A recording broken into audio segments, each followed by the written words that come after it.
Good morning guys, welcome back to my YouTube channel. Today it's going to be a fun day. We're going to review the Wildtrak. Let's get started. 3, 2, 1. You'll never have the sacred stone. Oh, this little crazy mother.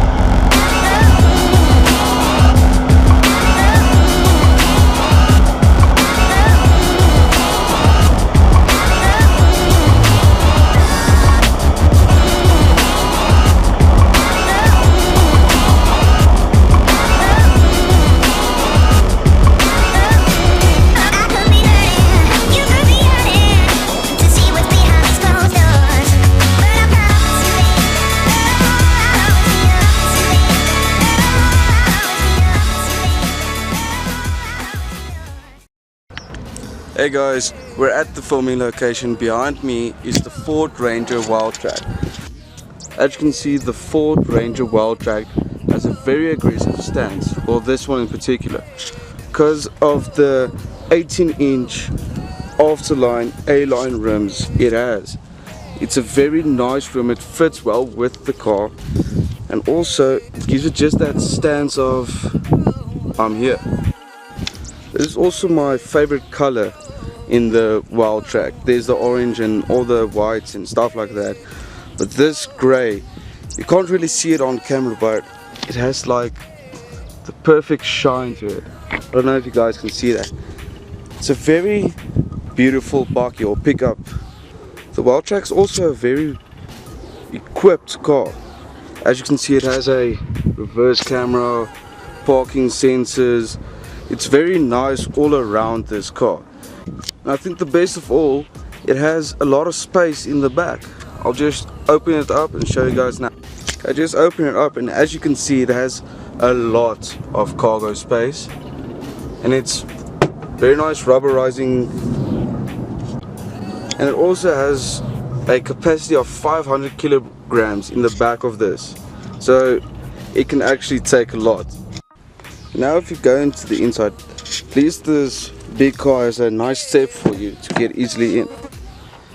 So as you can see, the inside is all leather all the way. It's just very nice. It looks very nice in here. The seats are very interesting. Also just give that extra Wildtrak look of it. As you can see on the headrest, it also catches your eye. It has 3 different types of textures just on the seat alone, so you know they did not spare any details. As you can see, also here is the seat adjustments, heated seat. There's no cooling seats.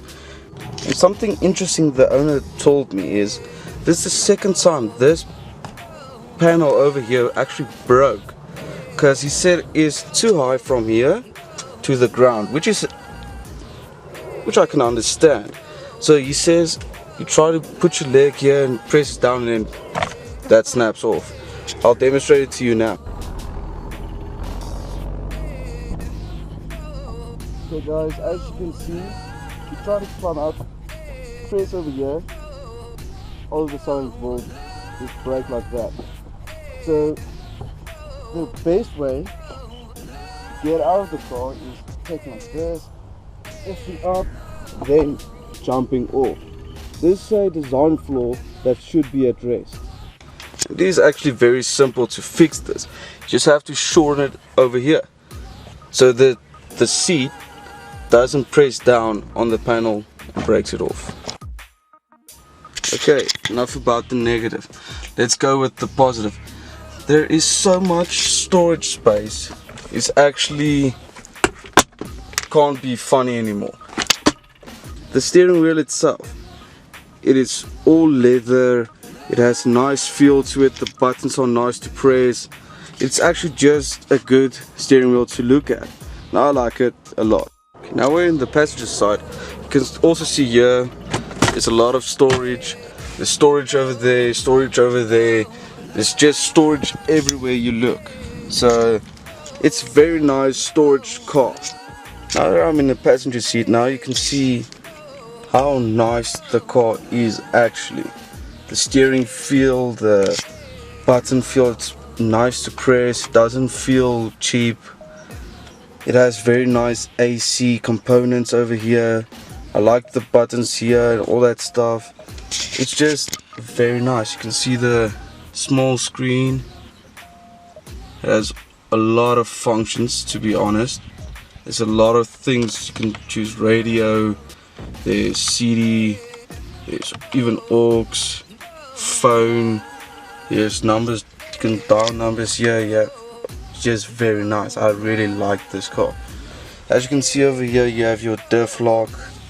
It is equipped with a few airbags, and also the instrument cluster is very up to date. It looks nice. The rev counter, how fast you're going in kilometers.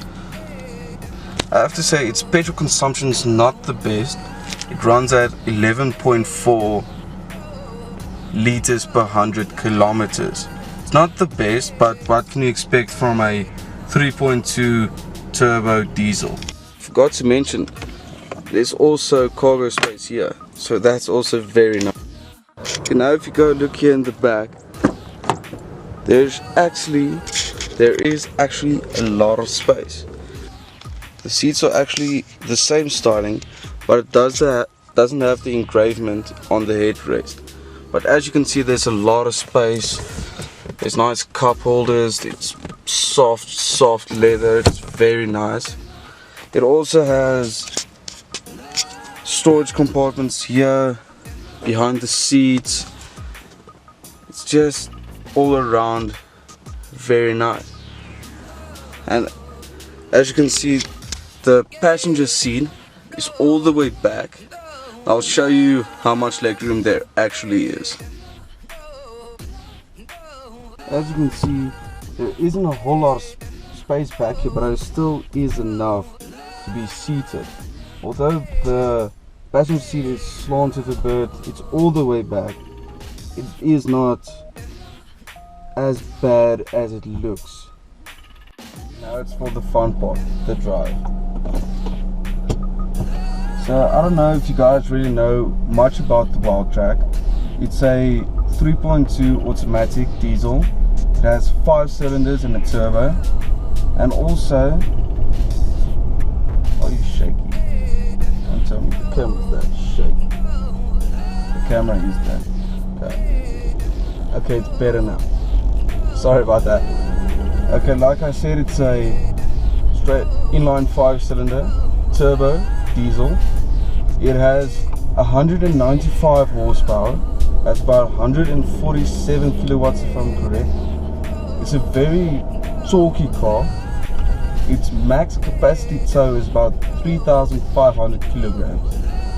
That's a lot for a car this size. Stock without the 18-inch rims, it's 1.8 meters high. That's pretty high. The seats are comfortable, they hug you. The car doesn't have a lot of pick up and go. Like the engine's a little bit lazy. The transmission sometimes doesn't know where it wants to be. Like I'll be slacking or I'll be deaccelerating with the brakes, and all of a sudden when I'm on the ignition, you feel that. It first revs, and then it's like, oh yeah, I have to put you in gear so you can go somewhere. So that's one driving flaw, but it sits nice on the road. It has a view of everything. Not one car is as tall as you are. That's the fun part. It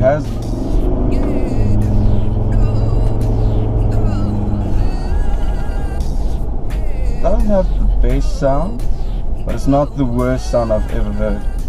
It's actually a lot of fun driving. You feel tall, you feel important.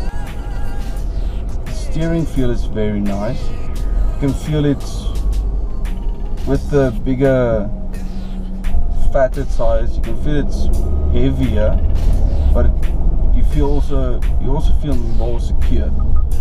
I've driven the 2.2 diesel, also the Turbo Ranger, and it doesn't feel like this, it doesn't drive like this. This is obviously the top of the line of the top of the line. You have to, I'll show you now the reverse camera on this car. It's actually quite interesting. I've never seen a car with this type of reverse camera. Okay, let me show you the rear view camera and how it works. That's actually pretty cool to me. I really like that. Doesn't come on the screen over here, it just has the park pilot, the parking sensors. So it's just this right here. Like I said, every mirror, every window, everything with glass basically is electronically adjustable, and that's pretty cool, as you can see over here. With slow driving, you can clearly feel the engine either, or the car really wants to move, like be fast or be sporty like, or it is really lazy. One of the two are correct. But if you're on your way, you can clearly feel it's a much better improvement. It's not the fastest, but it is a 2-ton car, so you can't really drive fast. But I think the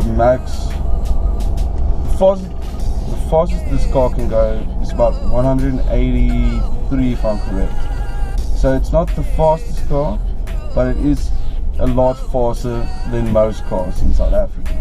It has a very nice feel to it. The brakes are good, the steering feels good, everything's just nice with the car. So to be honest, I really like this car. The button feels great. You don't even have to look at the buttons to know what it does. That's the nice thing about this car. It has the owner in its head and thinks, okay, what do they want? And as car enthusiast, or as just a basic car enthusiast, I want buttons on my steering wheel. Even though Aston Martin doesn't think so, but they came around at the end. So buttons on the steering wheel, it's always a must. And also the new day and age thing to have is a touch screen. This is a 2015 model, so it doesn't have the touch screen, but the new updated version has a bigger screen, but it's also not a touch screen yet. But this car is more focused on off-roading or pulling heavy weight or stuff like. It's not really meant for luxury, but they did put luxury aspects in. Like, there's no, every window on this thing, every mirror, everything has either something electronic on it, or it can be electronically adjusted. So that leaves a lot of room for errors, but so far as I can tell, it doesn't have any problems. Oof. It's a big car, but you don't feel overwhelmed with driving it. You can see where's the back.